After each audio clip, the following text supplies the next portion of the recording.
দুঃসাহসিক চুরির ঘটনায় চাঞ্চল্য ছড়িয়েছে রামকৃষ্ণপুর নবীন সমিতি ক্লাব সংলগ্ন কালী মন্দিরে। কয়েকদিন আগেই একই গ্রামে পরপর ৩টি বাড়িতে চুরির ঘটনা ঘটেছিল।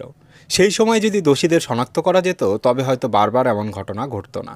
ধারাবাহিক এই চুরির ঘটনায় স্থানীয় বাসিন্দারা গভীর নিরাপত্তাহীনতায় ভুগছেন। দুর্গাপূজা নবমীর দিন আমাদের এখানে 3টা বাড়ি তালা ভেঙে এরকম প্রায় 8-10 লাখ টাকার মাল নিয়ে যায়, সোনার জিনিস টাকা পয়সা। তারপরে বন্ধ ছিল, ইদানিংয়ে যাওয়ার গতকাল রাত্রে আমাদের মন্দিরের তালা ভেঙে ক্যাশ বক্সটা চুরি নিয়ে গেছিলো। ক্যাশ বক্সে প্রায় 5-7 হাজার টাকা ছিল, সে টাকা সহ ক্যাশ বক্স নিয়ে চলে গেছে। তো প্রশাসনের তো এখানে সিভিক্স পুলিশের পাহারা দেওয়ার কথা, কিন্তু কই দিচ্ছে আমরা দেখছি না। তো চুরিটা তো বেড়ে যাচ্ছে, এটা তো ঠিকই। আমাদের গত বছরও এরকম ক্যাশ বাক্স নিয়ে গেছে ভেঙে। তো এবার কী হয়েছে, এবার গ্রিলে তালা ভেঙে ক্যাশ বাক্স নিয়ে চলে গেছে।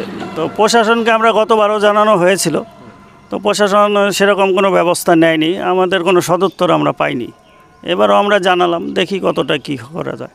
তা আমরা প্রশাসনের কাছে চাই, প্রশাসন এখানে সিভিক্স পুলিশের পাহারার ব্যবস্থা করুক, যাতে আর ভবিষ্যতে আমাদের মন্দিরে কোনো চুরি না হয়।